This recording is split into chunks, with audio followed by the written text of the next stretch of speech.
Morning friends. हम लोग ने पिछले लेक्चर में जाना था, ज्योमेट्री हम लोग स्टार्ट किए थे। पिछले लेक्चर में हम लोगों ने जाना था कि पॉइंट क्या है, लाइन क्या है और एंगल क्या है, मतलब बिंदु, रेखा और क्या जाना था, कोण किसे कहते हैं। फिर देखिए आप लोग आगे पॉइंट के बारे में पूरा बता दिए थे कि पॉइंट क्या है, उसको क्या क्या कहते हैं, उसको हम लोग कैसे डिनोट करते हैं, सब चीज जान गए थे। अब जानते हैं लाइन के बारे में। तो देखिए लाइन एक होता है समांतर रेखा, पैरेलल लाइन। तो जानते हैं कि पैरेलल लाइन कैसे कहते हैं। तो वैसी दो रेखाएं, दो या तीन भी ले सकते हैं, लेकिन जनरली दो रेखा के लिए अगर बोला जाता है तो वैसी दो रेखाएं जिनकी बीच की दूरी सर्वत्र समान हो, मतलब दोनों की बीच की दूरी हमेशा के लिए समान हो। जैसे अगर मान के चलते हैं दो रेखाएं, ठीक है, एक एल रेखा है, एक एम रेखा है, तो दोनों की बीच की दूरी क्या कह रहा है, दोनों के बीच की दूरी हमेशा समान हो। अगर यहाँ पे अगर दूरी d है तो यहाँ पे दूरी क्या होना चाहिए, d, मतलब हर जगह अगर बीच में भी अगर देखा जाए तो दूरी क्या होना चाहिए, समान होना चाहिए। मतलब शुरू से लेकर अंत तक जितना लंबा रेखा है, कहा जाता है कि समांतर रेखा जाकर अनंत पर मिलती है। इसका कोई उभयनिष्ठ बिंदु नहीं होता है, कोई भी उभयनिष्ठ बिंदु नहीं होता है, यानी कि दोनों में कोई भी कॉमन पॉइंट नहीं होगा। L1 में, L लाइन में और M लाइन में दोनों में कोई कॉमन पॉइंट नहीं होगा, कोई भी उभयनिष्ठ बिंदु नहीं होगा। तो देखिए हम लोग जाने क्या कि पैरेलल लाइन किसे कहते हैं, तो वैसी रेखाएं जिसके बीच की दूरी हमेशा क्या हो, समान हो। कब तक, अनंत तक। अगर कोई कभी कभी बोला जाता है कि दोनों रेखाएं कब मिलेगी, जाकर अनंत में। एक रेखा L हुआ, एक रेखा M हुआ, अगर तीन लाइन भी ले सकते हैं। देखिए जैसे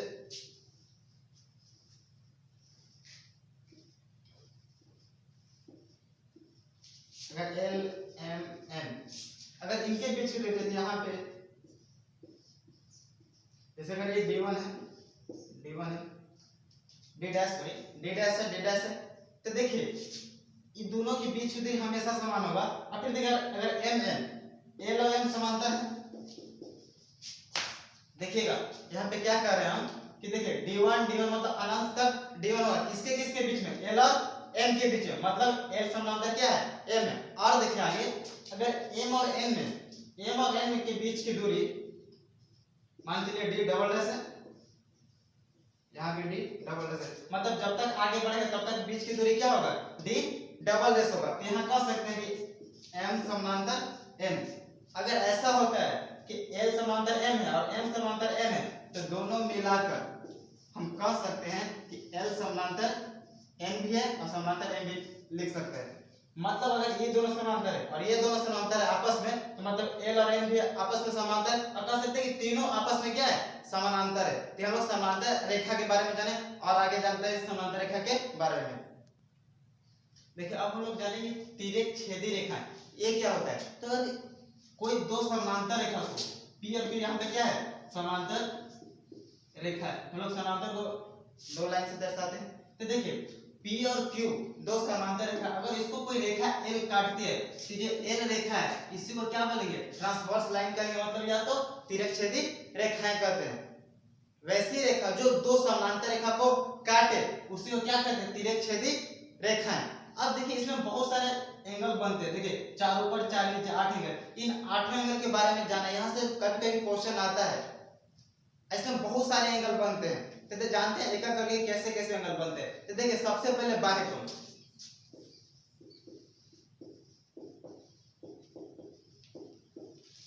देखिए बाह्य कोण, इसके नाम से ही पता चले कि वैसा कोण जो बाहर में हो। तो देखिए ये दोनों रेखाओं के जो बाहर में है, P और Q जो रेखा, इसके अंदर में अंतःकोण और बाहर में बाह्य कोण। तो पहले बाहर में कौन कौन है, कोण A, कोण B, कोण H, कोण H। तो बाह्य कोण कौन कौन है, कोण A, कोण B, कोण G और कोण H। अगर कोई पूछे कि इसमें बाह्य कोण किसे किसे कह सकते हैं, तो कोण A को, कोण B को, कोण G और कोण H, ये हमारा क्या है, बाह्य कोण है। समांतर रेखा के जो बाहर है उसे क्या बोल देंगे, बाह्य कोण। अंतःकोण जो समांतर रेखा के अंदर में, उसे क्या बोल देंगे, अंतःकोण। देखिए अंतःकोण कौन कौन है इसमें, तो अंतर कोण हमारा क्या है, कोण डी, कोण सी, कोण एफ, कोण ई। तो देखिए कोण सी, कोण डी, कोण ई और कोण एफ, यही हमारा क्या हो जाएगा, अंतर कोण। इतना ध्यान रखिएगा, कोई पूछेंगे बाह्य कोण है तो बाह्य कोण 4 है, जो ऊपर है, 2 ऊपर है 2 नीचे। अंतर कोण क्या है, जो बीच में है हमारा ये, इसे क्या बोल देंगे, अंतर कोण बोल देंगे। अब देखिए और कौन है यहाँ पे, तो देखिए पहला एक तो होता है हमारा एक संगत कोण, दूसरा एक एकांतर कोण। तो संगत कोण के बारे में जानेंगे और एकांतर कोण के बारे में जानेंगे। लेकिन देखिए कभी कभी एक चीज और आता है कि एक चीज और कभी कभी कहेगा ना कि अंतर कोण के बारे में, अंतर कोण के बारे में कहेगा कि तिर्यक छेदी रेखा के एक ही ओर, अगर एक ही ओर कहता है मतलब कोण सी और कोण एफ एक और है, और कोण डी और कोण ई, ये दोनों कोणों का योग अंतर कोण के एक ही, देखिए हमारा एक प्रमेय कह सकते हैं, आप फॉर्मूला बोल दीजिए टी एक ही और के ज्यादा अच्छा होगा प्रमेय, क्योंकि हम लोग ज्यामिति है ना, तो ज्यामिति में प्रमेय बोला जाता है, उसको थ्योरम बोला जाता है। तो एक हमारा थ्योरम है कि एक ही और के अंतर कोणों का योग,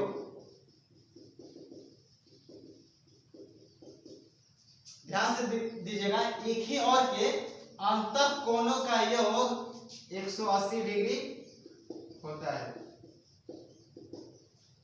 मतलब कि कोण सी और कोण एफ, मतलब कोण सी प्लस कोण एफ बराबर 180 डिग्री।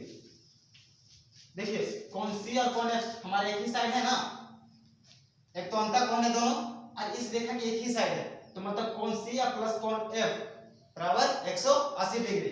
एंड और क्या कर सकते हैं, देखो देखिए अंतर कोण कौन हमारा है, डी और ई दोनों एक ही ओर है एक रेखा के, तो कोण डी या प्लस कोण ई, कोण डी प्लस कोण ई बराबर 180 डिग्री। मतलब देखिए हमारा प्रमेय क्या कह रहा है, एक ही ओर के अंतर कोणों का योग कितना होता है, 180 डिग्री होता है। यानी कोण सी प्लस कोण एफ 180 डिग्री प्लस या कोण डी प्लस कोण ई बराबर 180 डिग्री। अब देखिए और इसमें है, हम लोग अभी बताया हूं कि एकांतर कोण है और संगत कोण, उसके बारे में आप जानेंगे। देखिए अब हम लोग जानेंगे एकांतर कोण के बारे में कि एकांतर कोण कौन कौन है इसमें। तो देखिए एकांतर कोण जो होता है, जो अंतर कोण का ही भाग है। तो देखिए अंतर कोण में कौन कौन है हमारा, कोण सी, कोण डी, कोण ई, कोण एफ। तो देखिए एकांतर कोण किसे कहेंगे, कोई एक साइड जो हमारा तिर्यक रेखा उसका कोई एक कोण लेंगे, किसका, कोई एक साइड का। अगर मान लीजिए कोण सी लेते हैं, अगर ये ऊपर में तो नीचे वाला कौन है, उसके अपोजिट में कोण ई, यानी कि तिरछा तिरछी कोण सी और कोण ई, कोण सी और कोण ई हमारा क्या है, एकांतर कोण है। तथा कोण डी और कोण एफ क्या है, एकांतर कोण है। और देखिए जो एकांतर कोण होता है ना, आपस में क्या होते हैं, समान होते हैं, आपस में क्या होता है, समान होते हैं। यानी कोण सी बराबर कोण ई होगा और कोण डी बराबर कोण एफ होगा। याद रखिए कोण सी बराबर कोण ई और कोण डी बराबर कोण एफ। देखिए ऐसा मत बराबर कर दिया कोण सी और कोण डी, नहीं, कोण सी ई से, मतलब तिरछा तिरछा आपस में बराबर होते हैं। एकांतर कोण किसे कहेंगे कि मतलब अंतर कोण, अंतर कोण एक साइड एक कोण लेंगे ऊपर वाला, एक कोण लेंगे नीचे वाला, दोनों अलग अलग साइड का है। एक अगर इस साइड के लेंगे तो एक इस साइड के लेंगे। तो देखिए कोण सी अगर इस साइड का था, राइट साइड में है, तो ई कौन सी साइड में है, लेफ्ट साइड में, तो दोनों अलग अलग साइड में रहेंगे और एक ऊपर तो एक नीचे। तो देखिए कोण सी और कोण ई एक ऊपर है तो एक नीचे है, एक इस साइड है तो एक इस साइड है, एक राइट में एक लेफ्ट में, एक ऊपर एक नीचे। ये ध्यान देना है एकांतर कोण में। फिर देखिए कोण डी और कोण एफ में, तो देखिए कोण डी अगर लेफ्ट साइड में तो कोण एफ क्या है, राइट साइड में, एक ऊपर है तो एक नीचे है। तो अंतर कोण आपस में क्या होते हैं, बराबर होते हैं। सॉरी एकांतर कोण आपस में क्या होते हैं, बराबर होते हैं। ये ध्यान। देखिए अब हम लोग जानेंगे संगत कोण के बारे में। तो देखिए इसमें संगत कोण कौन किसे कहेंगे, मतलब संगत कोण कौन कौन है, कौन आपस में संगत कोण है। तो देखिए संगत कोण में अपना दो अथी रहेगा, वो आपस में बराबर होंगे, ठीक है, आपस में बराबर होंगे। संगत कोण आपस में बराबर होते हैं, एकांतर कोण आपस में बराबर होते हैं। तो देखिए अब संगत कोण देखते हैं, संगत कोण कौन कौन है इसमें। तो देखिए कोण बी और कोण एफ हमारा क्या है, संगत कोण है। कोण बी और कोण एफ, यानी कोण बी बराबर कोण एफ होगा। और संगत कोण क्या है, कोण सी और कोण जी, यानी कोण सी बराबर कोण जी होगा। और संगत कोण हमारा कौन कौन है, देखिए एक इस साइड होगा, इस साइड आते हैं, पहले राइट साइड में देखें, आप लेफ्ट साइड में देखेंगे, तो अगर लेफ्ट साइड में देखिएगा तो कोण ए और कोण ई हमारा संगत कोण होगा, कोण ए बराबर कोण ई। और कौन संगत कोण हो सकता है, कोण डी और कोण एच, कोण डी बराबर कोण एच। देखिए चार ग्रुप हम लोग का मिला संगत कोण का, चारों अपना दो दो ग्रुप के है, दोनों बराबर होंगे, मतलब कोण बी और कोण एफ बराबर होगा कोण सी, कोण जी के बराबर होगा कोण ए, कोण डी बराबर होगा कोण डी, कोण एच के बराबर होगा। अब देखिए संगत कोण कैसे देख रहे हैं, देखिए ध्यान से दीजिएगा कि अगर हम लोग कोण बी लिए तो कोण बी देखिए पैरेलल पी, जो पी लाइन है हमारा, जो पी और क्यू जो हमारा पैरेलल लाइन है, तो देखिए अगर पी में अगर देख रहे हैं तो बी क्या है, ऊपर है और राइट साइड है। इसी तरह अगर क्यू लाइन में देखिए एफ क्या है हमारा, ऊपर है और राइट साइड है, मतलब संगत कोण क्या होगा, दोनों ऊपर और एक साइड, और फिर अगर दोनों नीचे होगा तो एक साइड होगा, या तो इस साइड हो या तो इस साइड हो। पहला ध्यान रखना है कि दोनों या तो दोनों को राइट साइड में होगा या तो लेफ्ट साइड में होगा। अगर राइट साइड में बात करेंगे तो दोनों ऊपर रहेंगे या दोनों नीचे रहेगा। अगर लेफ्ट साइड में बात करते हैं तो दोनों ऊपर रहेगा या तो दोनों नीचे। तो देखिए इसी तरह सब है, कोण बी और कोण एफ देखिए दोनों ऊपर है और राइट साइड में है, तो कोण बी बराबर कोण एफ। ओके, अब देखिए कोण सी बराबर कोण जी, तो देखिए दोनों राइट साइड और क्या दोनों नीचे है, पैरेलल लाइन के दोनों नीचे, सी पी लाइन के नीचे है और जी क्यू लाइन के नीचे। अब देखिए कोण ए और कोण ई, तो देखिए कोण ए और कोण ई हमारा किस साइड है, कोण ए और कोण ई लेफ्ट साइड है। पहला चीज लेफ्ट साइड किसके, एल लाइन के, जो हमारा तिरक छेदी रेखा था उसके लेफ्ट साइड में है, और दोनों ऊपर में कोण ए और कोण ई, तो कोण ए और कोण ई आपस में क्या होंगे, बराबर होंगे। और कोण देखिए दोनों अब नीचे होंगे, कोण डी और कोण एच, कोण डी और कोण एच दोनों आपस में क्या है, बराबर है, यानी संगत कोण क्या होता है, आपस में बराबर होते हैं। अब देखिए इसमें एक प्रॉब्लम सॉल्व कर लेते हैं, हम लोग को सब समझ में आ जाएगा, बाह्य कोण, संगत कोण, अंतः कोण, एकांतर कोण क्या क्या है उसके बारे में हम लोग जान जाएंगे। देखिए हम लोग का एक प्रॉब्लम है जिसमें कोण एक दिया हुआ है 60 डिग्री, और क्या निकालना है, कोण 1, कोण 2, कोण 3, कोण 4, कोण 5, कोण 6, कोण 7, मतलब जितना एंगल से 1 से लेकर 7 तक सभी निकालना है। तो देखिए पीछे जो मैंने बताया अंतः कोण, बाह्य कोण, संगत कोण, एकांतर कोण, उसी के सहायता से यहाँ पे सब कोण निकाल सकते हैं। अब देखिए क्या क्या है, कोण 60 हमको पता है ना कि कोण 60 डिग्री है, तो देखिए कौन कौन कैसे निकाल सकते हैं। पहला हम लोग जानते हैं कि संगत कोण कौन कौन है, अगर इस 60 डिग्री तो इसका संगत कोण कौन होगा, कोण 5, क्योंकि देखिए एक ही साइड मान के चलेगा, पी और क्यू दो लाइन है, एल इसको काट रहा है, ठीक है, तो अगर कोण 60 डिग्री तो इसके संगत कौन होगा, कोण 5, यानी कोण 5 बराबर क्या हो जाएगा, 60 डिग्री, किस कोण से, संगत कोण से, किस कोण से हमारा कोण 5 60 डिग्री हुआ, संगत कोण से, क्योंकि संगत कोण किससे हम लोग कर रहे थे कि जो तिर्यक छेदी रेखा उसके एक साइड लेंगे। अब दूसरा बात कि अगर ऊपर ले रहे हैं तो ऊपर वाला, नीचे वाला ले रहे हैं तो नीचे वाला, तो देखिए 60 ऊपर है तो कोण 5 भी हमारा ऊपर है ना, तो मतलब कोण 5 हमारा कितना हो जाएगा, 60 डिग्री, मतलब एक चीज तो निकल गया ना कि कोण 5 कितना हो जाएगा हमारा, 60 डिग्री हो जाएगा। आप देखिए अच्छा एक चीज और, आप देखिए कोण 5 60 डिग्री हुआ, तो देखिए एकांतर कोण के बारे में बताते हैं। एकांतर कोण क्या होता है, आपस में बराबर होते हैं, तो एकांतर कोण कोण 5 और कोण 2 ये दोनों का एकांतर कोण है आपस में, कोण 5 और कोण 2 क्या है आपस में, एकांतर कोण है। कौन कौन है, एकांतर कोण है। अगर कोण 5 और कोण 2 आपस में एकांतर कोण है तो यहां से एक चीज निकाल सकते हैं कि कोण 5 हमारा कितना है, 60 डिग्री, यानी कोण 2 भी हमारा कितना हो जाएगा, 60 डिग्री, क्योंकि कोण 5 हम लोग 60 डिग्री पहले निकाल चुके हैं, किस कोण से, संगत कोण से, तो कोण 2 भी हमारा कितना हो जाएगा, 60 डिग्री हो जाएगा। देखिए हम क्या क्या निकाल चुके हैं, 5 निकाल चुके हैं, 2 निकाल चुके हैं। देखिए कोण 5 हम लोग संगत कोण से निकाले थे और कोण 2 किस कोण से निकाले, एकांतर कोण से। अब देखिए एक चीज और बताया था कि अंतः कोणों का योग, एक ही और के अंतः कोणों का योग कितना होता है, 180 डिग्री, यानी देखिए कोण 5 प्लस कोण 3, देखिए दोनों एक ही और का अंतः कोण है, कोण 5 और कोण 3 देखिए दोनों एक ही साइड है और दोनों अंतः कोण है ना, तो दोनों कोणों का योग कितना होता है, 180 डिग्री हो गया। अब देखिए कोण 5 हमारा कितना है, 60 डिग्री, प्लस, अब देखिए एंगल जो 3 है निकालना है, तो देखिए इधर प्लस में उधर जाएगा तो क्या हो जाएगा माइनस में, यानी कोण 3 बराबर लिख सकते हैं 180 माइनस 60 डिग्री, यानी कोण 3 बराबर कितना हो गया 120 डिग्री। देखिए हम लोग क्या क्या निकाल चुके हैं, कोण 5 निकाल लिए, कोण 2 निकल गया, कोण 3 भी निकल गया। अब देखिए कोण 3 हमारा निकल गया, तो देखिए कोण 3 और कोण 4 आपस में, तो देखिए कोण 3 और कोण 4 दोनों आपस में क्या है एकांतर कोण है। एकांतर कोण क्या होता है आपस में बराबर होते हैं, यानी लिख सकते हैं कोण 3 बराबर कोण 4 किस कोण से एकांतर कोण से। ठीक है, एकांतर कोण से दोनों बराबर है, तो देखिए कोण 3 बराबर अगर 120 है तो कोण 4 भी कितना होगा 120 होगा, यानी कोण 4 बराबर क्या हो गया हमारा 120 डिग्री।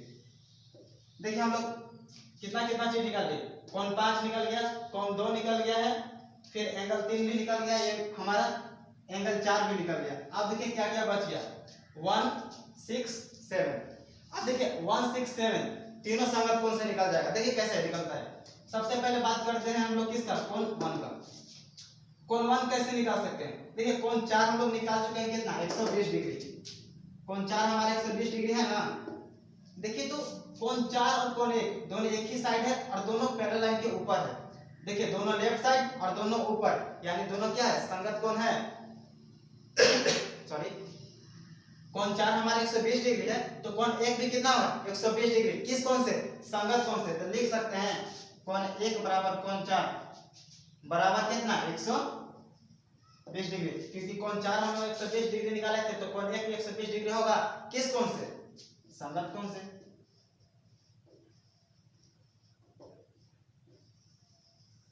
देखिए मतलब कोण 1 भी निकल गया। अब देखिए कोण 6 और कोण 7, तो देखिए कोण 6 और कोण 7 कहाँ है, कोण 6 यहाँ पे, कोण 7 यहाँ पे हमारा।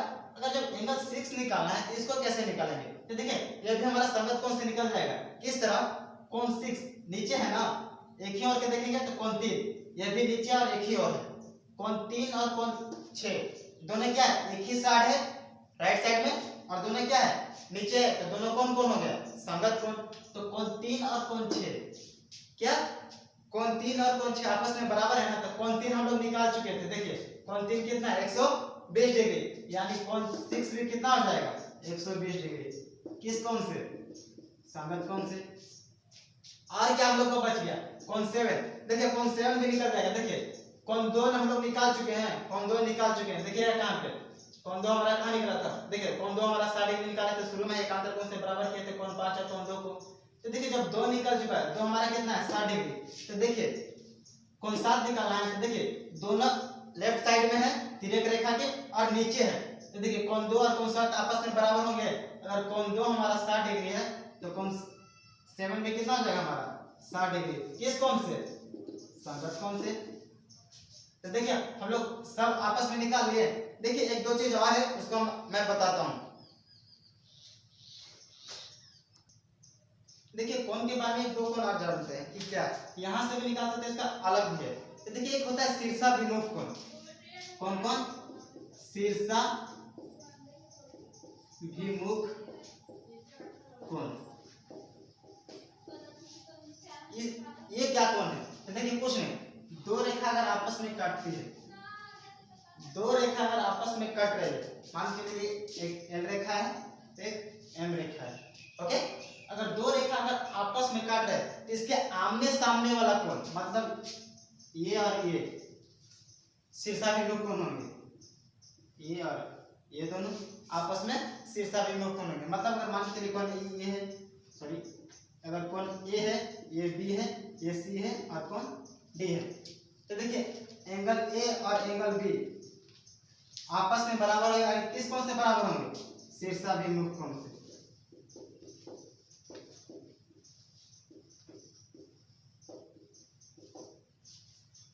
शीर्षाभिमुख कोण से कोण ए और कोण बी बराबर होंगे, और कोण बराबर होगा कोण सी और कोण डी, किस कोण से शीर्षाभिमुख कोण से। तो देखिए शीर्षाभिमुख कोण किसे कहेंगे, दो रेखा अगर आपस में कट रही है, दो रेखा अगर आपस में काट रहे हैं तो जो आमने सामने वाला जो कोण होगा उसी को शीर्षाभिमुख कोण होगा, और शीर्षाभिमुख कोण आपस में क्या होते हैं बराबर होते हैं। दोबारा सुनिए, दो रेखाएं अगर आपस में काट रही हैं एक दूसरे को, तो उसके आमने सामने वाला कोण आपस में बराबर होंगे, और आमने सामने वाले कोण को क्या कौन कौन कहते हैं? शीर्षाभिमुख कोण। एक चीज और जान लीजिए, अगर कोई रेखा को, देखिए एक चीज जानते हो आप लोग कि एक पॉइंट के चारों तरफ कितना डिग्री कोण बनता है? 360 डिग्री। एक पॉइंट के चारों तरफ कितना डिग्री बनेगा? 360 डिग्री। तो अगर एक लाइन पे कितना बनेगा? तो एक लाइन पे हम लोग को बनता है 180 डिग्री। ठीक है, देखिए ध्यान दीजिएगा, बहुत इंपॉर्टेंट चीज है। एक पॉइंट के चारों तरफ कितना डिग्री? 360 डिग्री। अगर एक लाइन पे देखा जाए तो कितना बनेगा? 180 डिग्री। अगर कोई लाइन को कितने भी भाग में बांटा जाए, मान लीजिए 3 भाग में बांट दिए, तो अगर 3 भाग में बांटेंगे तो तीनों का जो योग होगा, तीनों को जगह मान लीजिए ये है, ये बी है, सी है, तो तीनों का योग कोण ए प्लस कोण बी प्लस कोण सी कितना होगा? 180 डिग्री। क्यों? क्योंकि आप लोग जानते हैं कि एक रेखा पे 180 डिग्री बनता है। जब एक रेखा पे 180 डिग्री बढ़ रहा है तो इसको कितनों भी भाग में अगर काटेंगे तो पूरा का जो योग होगा, पूरा का जो सम होगा कितना होगा? 180 डिग्री होगा। चाहे इसको 10 भाग में, 20 भाग में, चाहे अनंत भाग में काट दे, लेकिन पूरा का जो योग होगा कितना होगा? 180 डिग्री। ठीक है, अब जान देखिए, अब अगले लेक्चर में हम लोग जानेंगे कुछ और कोण का टाइप्स और रेखा का टाइप्स, उसके बाद ये लेक्चर खत्म हो जाएगा।